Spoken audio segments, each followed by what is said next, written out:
Hi friends, a very warm welcome again to Life, Loss and Hope. It's so good to have you sharing the journey. Please continue to like, subscribe and give feedback because we really appreciate it. I'm going to ask you a question now. Is it better to give or receive? I think most of us would answer to give. We've grown up with giving is better than receiving, and we feel much more comfortable as we are the giver.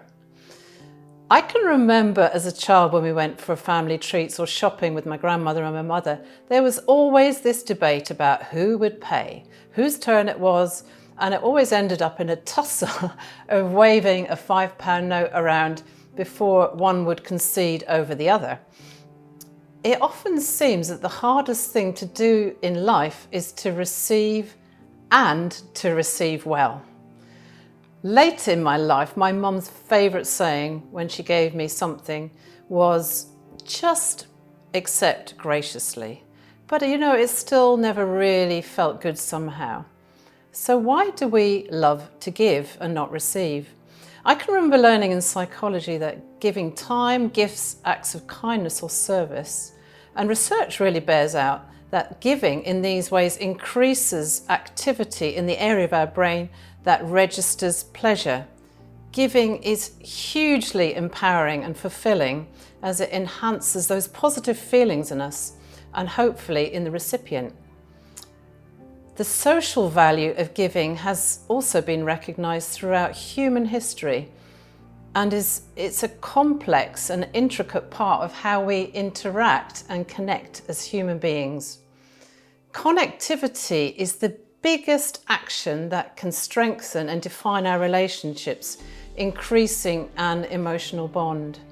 And giving is a language of love. It's an expression of love and support and gratitude for a person that is when it's especially needed, it is even more special. In times of loss, illness, depression and grief, and perhaps being a young mother who is feeling overwhelmed, it is really important to give encouragement. The old saying tells us that it is better to give than to receive. And I would have agreed with that many decades ago, but in truth, I have come to understand that both have the equal measure, both have the same measure. My perspective has changed mostly through my own challenging times and working with people at the hospice. Back in 2017, I had a really bad pneumonia and I was lying in a heap on my sofa, feeling just awful. My husband, family and friends were offering to help, cook, clean or do anything to help me, and were asking that inevitable question, is there anything that I can get you? Is there anything that I can do for you? And my reply was always, no thanks. No thanks, I'm okay. I appreciate that, but I am okay and I can manage.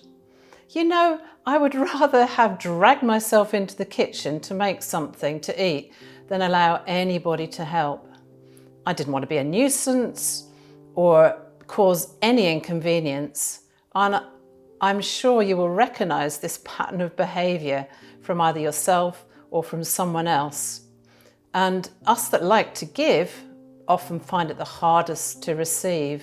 So as I was laying there that afternoon, all snotty and pathetic, I heard this still small voice in my spirit say this: you need to stop being a hypocrite and you need to give others the gift of blessing you. All these people that you love and care about, and you have done a good job letting them know you are aware of how they've been feeling, you've been supporting them, you're not treating them right. You're actually being selfish. You have spent most of your life helping others, meeting other people's needs, supporting them, and in times of tragedy especially.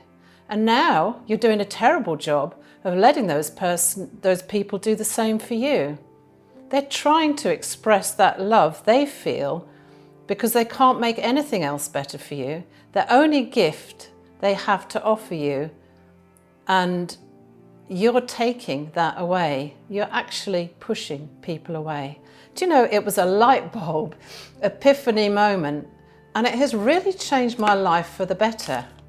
And hopefully too for many others who I've shared this with and have encouraged them to allow people to give and to help. It's such an amazing way to build that intimacy and connectivity. And in a moment, I decided that the next time somebody offered to do anything for me, I would just say, yes, please. That's so kind of you. I would love that. It didn't really sit easily at first, but now it's become such a pleasure to receive and watch the pleasure for the giver. Look at a child. You know, when you give them a gift, a birthday gift they have longed for, they don't say, oh, you shouldn't have done, or, oh, no, I can't accept that. They are just overjoyed. The key times come when we are facing illness, grief, or perhaps a challenging diagnosis, as we need to not only accept help that is offered, but also learn how to ask for help. Usually when we ask a bereaved person, what can I do for you? Or is it anything you need? They will say, like I used to, no thanks, I'm okay. So now what I do with people is I encourage them to say what they need if they are asked. And if you are supporting a person, offer something specific, and that is often more helpful than a general offer. Offer what you're good at or what you know would bless them and things that they would love. When I realized that my refusal for help was based on trying to be strong, not wanting to impose or be a burden, that it actually disempowered and frustrated and alienated others. It was really a catalyst to change, and by changing my perspective, it has brought a massive transformation in all my relationships. In turn, over the years, I have facilitated many others at the hospice to give the gift of receiving well. It's amazing to watch the joy of allowing their loved ones the opportunity to help, and how much others love to give when they feel helpless to change any of your circumstances. Giving and receiving are opposites of the same coin. One is just the flip side of the other. And so now I love to give and I love to receive in equal measure, and show that childlike pleasure when somebody gives me a gift, especially if it's chocolate. It reminds me that they love me and that I'm in their thoughts, and that makes me so happy and them happy. I am eternally grateful for that lesson of allowing other people to meet my needs. I'm also thankful because that lesson learnt was when I was so ill and so hopeless.